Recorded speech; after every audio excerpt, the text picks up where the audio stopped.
But something else I'm looking for here. Here it is.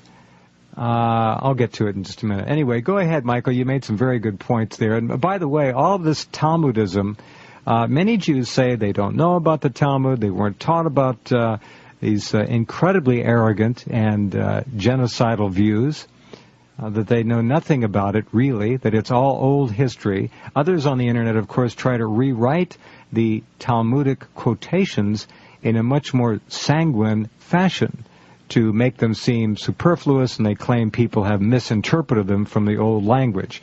Not true. There are too many accurate and scholarly definitive translations around. Please go ahead.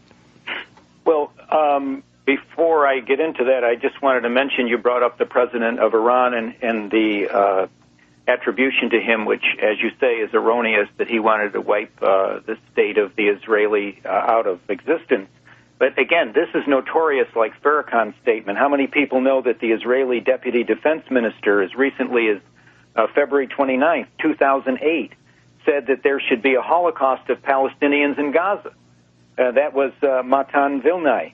He said they should be Shoah, S-H-O-A-H. And as Steve Erlinger points out, the Hebrew word Shoah means catastrophe or Holocaust, and is rarely used for anything other than extermination. He knew what was coming, it sounds like to me. He knew what he was coming. He makes the statement, but you see, this is how the Israelis are protected from the consequences of their exterminating racism by the Western media, even as their critics, like Farrakhan, are eternally stigmatized.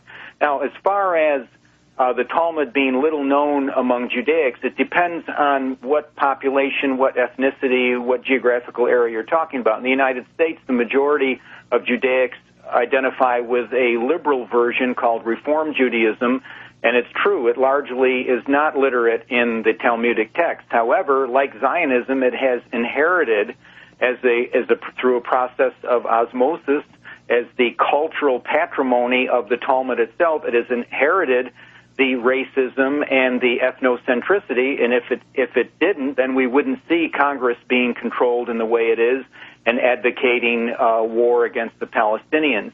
But nonetheless, it's quite true that the majority of American Judaics do not have a close familiarity with the Talmud. However, at the same time, many of these people are very proud of the Talmud. They're proud of their heritage, and even if they have a foggy notion of it, at the same time they say that it is a part of the tradition of their persecuted ancestors, and therefore it's worth preserving. So they have kind of a extra cerebral nostalgia for the Talmud. Now, in the Israeli state, where Orthodox Judaism has enormously more power and position as opposed to its role here in the United States, where, as I said, Reform Judaism has far more adherents. Although that's changing as liberal Judaics contracept themselves out of existence and Orthodox Judaic populations continue to grow. That's a very important point, Michael. Yeah. I'd also like to briefly address the idea of Judaics against Zionism. I think that where people are secular Judaics, where they are not attached to the Talmud or adherents of Orthodox Judaism, then I think that can be sincere. However, when you have groups like the Neturei Karta and other Talmudic followers who claim to be opposed to the Israeli project for world supremacy, then I think this is where people are really being beguiled, because they're not understanding the earlier and older model of Talmudic conquest. We have to go all the way back to Bar Kokhba and his failed revolt. Originally, the Judaics, and at that time they were not, as I call them, Judaics today, because that's my way of signaling that they're counterfeit Jews, and not the vast majority of them are not actually today descendants of Abraham, Isaac, and Jacob, whereas, of course, in the first century they were.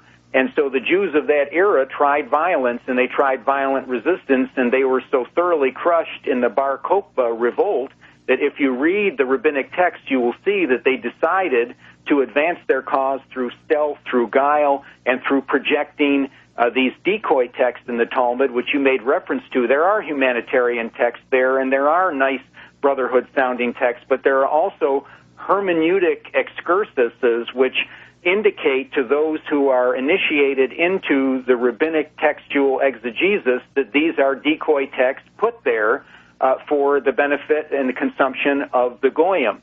And if we're good fruit inspectors, we'll find out that the fruits of the Talmud are bad and they're racist, so that sort of undercuts at a very initial level the fact that these are just superficial texts that were placed there for the benefit of the goyim.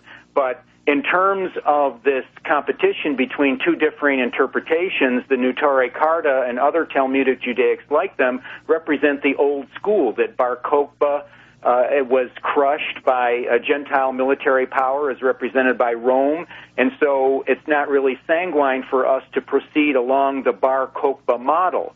But once Zionism and then religious Zionism, Talmudic Zionism emerged, as I mentioned with Rabbi Kook and other theoreticians in the 20th century, it was decided that we had entered the era where Judaism could use violence to advance its cause. So we're talking about a difference in tactics, but the overall contempt for the Gentiles and the belief that Gentiles do not have a soul that is equivalent to Judaics, which is the root of all of these problems. When we come back, Michael, I want to talk about this elitism, this arrogance, this chosen people attitude and ethos that permeates far too much of this planet in terms of its Jewish population.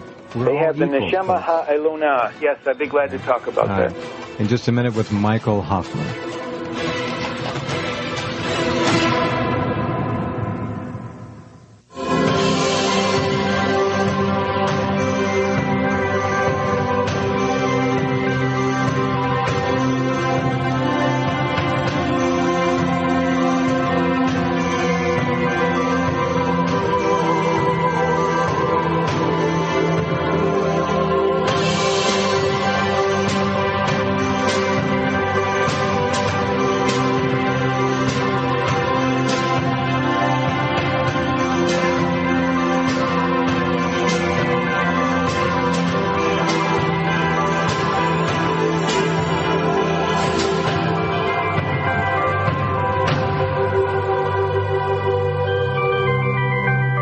Okay, and we're back with Michael Hoffman. I urge you to get a copy of his book. It is truly a monumental work.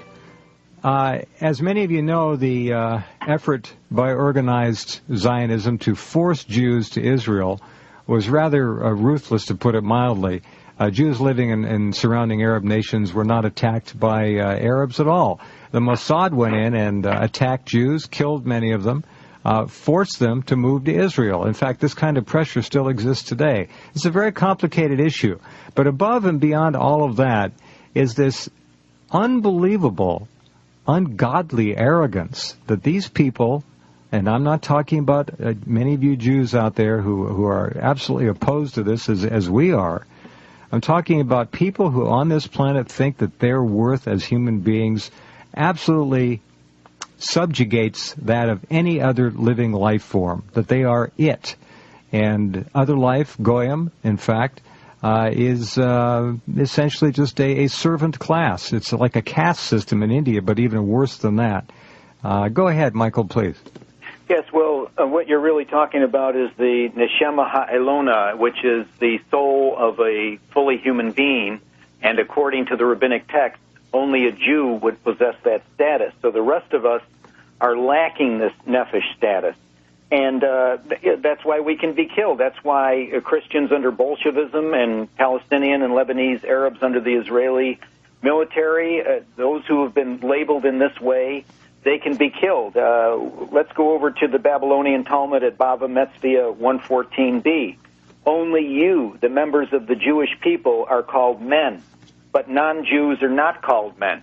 Now, the ADL and some of these other hysterical apologist groups will say that that's a made-up quote or it's taken out of context.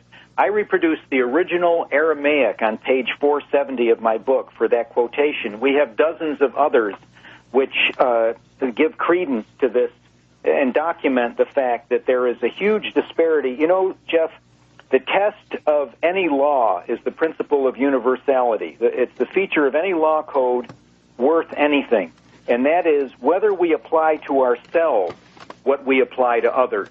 And the great defect of Orthodox Judaism and all of its tributaries, which are offshoots of it, Zionism and these other ideologies, is that they don't do this. They have one law for the elite themselves and another law for the rest of us.